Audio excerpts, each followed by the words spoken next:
Selamat pagi Bapak Ibu dan saudara-saudaraku yang baik. Seiring dengan hari baru, maka hari lalu telah menjadi kenangan.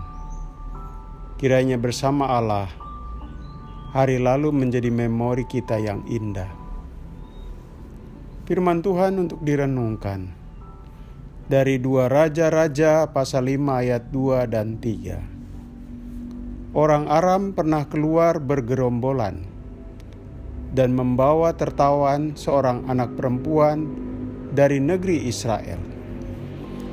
Ia menjadi pelayan pada istri Naaman. Berkatalah gadis itu kepada nyonyanya, "Sekiranya tuanku menghadap nabi yang di Samaria itu, maka tentulah nabi itu akan menyembuhkan dia dari penyakitnya." Saudaraku, dalam sebuah drama atau pertunjukan film, semua orang yang tampil pasti punya peran. Sekecil apapun, juga sesederhana apapun, kehadirannya memainkan adegan tertentu. Ada pemeran utama, tetapi juga ada pemeran figuran, dan ada pemeran pengganti atau pembantu. Jelas, orang sangat menaruh perhatian pada pemeran utamanya, sebab dia akan banyak tampil, sekaligus peranannya sangat menonjol. Beda dengan pemeran figuran, perannya kelihatannya kurang penting, bahkan seolah-olah pelengkap saja. Saudaraku, dalam kisah penyembuhan Naaman dari penyakit kustanya, tentu pemeran utama adalah Elisa. Dia seorang nabi. Dia yang meminta Naaman agar mau mandi di sungai, yang kemudian sungguh terjadi. Naaman bebas dari sakit kustanya berdasarkan permintaan itu. Jelas Nabi Elisa sangat berperan. Ia menuntun sang panglima terbebas dari pergumulan fisik dan batinnya. Selain Nabi Elisa, tentu Naaman punya peran menonjol dalam kisah ini. Naaman adalah seorang panglima yang sekian lama menanggung derita. Sakit kusta jelas membuatnya menderita. Bukan cuma fisik, tapi batinnya. Seorang panglima dituntut bertemu dengan raja dan banyak orang penting. Ia bagaikan seorang selebritis. Namun, penyakit kustanya menghambat dan dia dirundung rasa malu. Ya, siapa yang tidak menghindar dengan orang yang terkena penyakit kusta? Jangankan dulu, sekarang saja kalau ada seorang yang kena penyakit kusta, walaupun tidak terbuka, secara diam-diam banyak orang menghindari berhubungan dengannya. Saudaraku, 2 nama itu, Nabi Elisa dan Naaman, jelas adalah pemeran utama. Nah, siapa figurannya? Seorang gadis Israel. Namanya pun tidak disebut. Ialah yang memberi informasi awal. Dia yang memberitahu ada seorang nabi Allah yang bisa menyembuhkan tuannya. Saudaraku, itu saja peranannya. Ia hanya sebagai pemberi informasi. Sederhana. Tapi jangan sebuah perannya cuma pemberi informasi. Ternyata pemberi informasi itulah yang membuka jalan terhadap perubahan hidup seseorang. Ya, dengan informasinya Naaman lalu mengenal Nabi Elisa.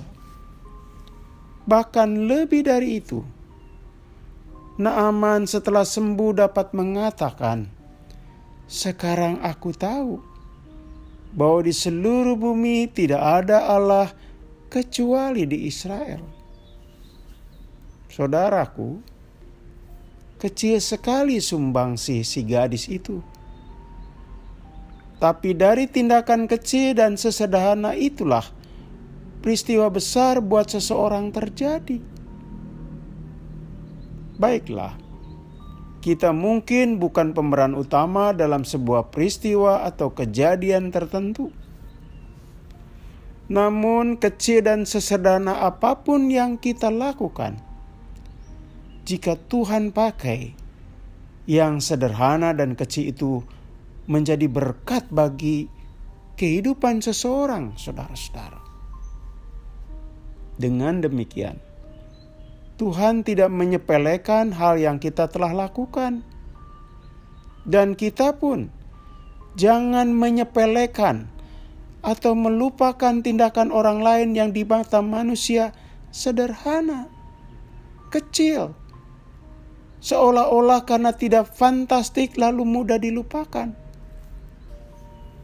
Karena di mata Tuhan, yang kecil itu bisa dipakai sebagai berkat besar buat kehidupan saudara-saudara. Saudaraku, suatu hari saya memperbaiki arloji saya. Biayanya cukup mahal buat saya. Setelah berhasil, saya tanya pihak toko apa yang bermasalah. Ternyata cuma spare part kecil. Saya bertanya, mengapa untuk benda kecil itu biayanya 500.000? Pihak toko dengan enteng menjawab, "Pak, benda ini kecil, tapi jika tidak diperbaiki, seluruh sistem arloji ini tidak jalan, mati. Jadi, jangan mengecilkan diri sendiri bila cuma bisa melakukan hal yang sederhana dan kecil, saudara-saudara." Kehidupan berlangsung seringkali karena tindakan-tindakan kecil.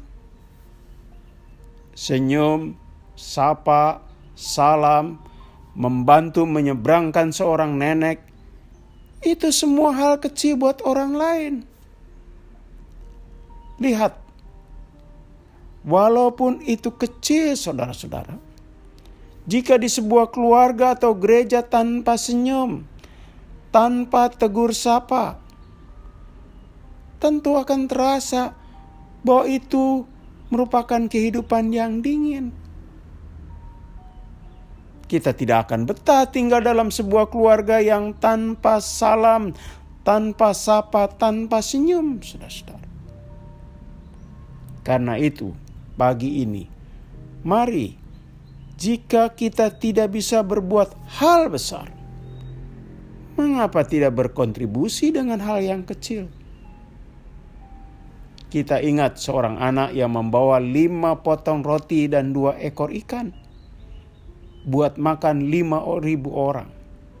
Kecil, ternyata menjadi kontribusi besar saudara-saudara saat dipakai dan diberkati Tuhan.